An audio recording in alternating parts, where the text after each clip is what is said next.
zone de non-droit, je ne sais pas si on peut employer ce terme, parce que c'est un terme un peu devenu générique, un peu impensif. Moi, je pense que ce sont des quartiers oubliés par la République depuis bien longtemps. Moi, j'en veux beaucoup aux hommes politiques, et je le dis à Manuel Valls, ses yeux dans les yeux, puisqu'on se connaît depuis bien longtemps, d'avoir laissé pourrir cette situation qui est bien connue depuis longtemps.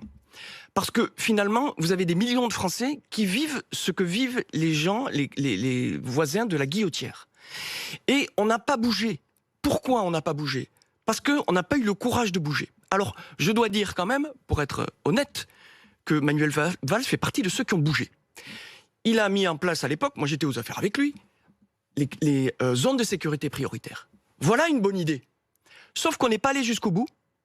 On n'est pas allé jusqu'au bout et on n'a pas fait ce qu'il fallait faire. Parce que la vision des quartiers, des zones de sécurité prioritaire, c'était des ZSP, c'était des zones qu'on définissait dans lesquelles on déployait temporairement des policiers et des gendarmes pour essayer de remettre un peu d'ordre. Qu'aurait-il fallu faire de plus ? Apolline, je vais vous le dire. Il n'aurait pas fallu avoir cette approche politique. C'est-à-dire, on fait ça sur 70 quartiers dans le pays. Pourquoi ? Parce qu'on a saupoudré les moyens et on n'a pas été efficace. Et on s'est privé de moyens alors qu'on aurait dû les concentrer. Il y a un principe qui est la concentration des moyens. On aurait dû prendre les quartiers... Ouais, mais comment vous faites pour concentrer quand il y en a autant ? Mais il faut les faire les uns après les autres.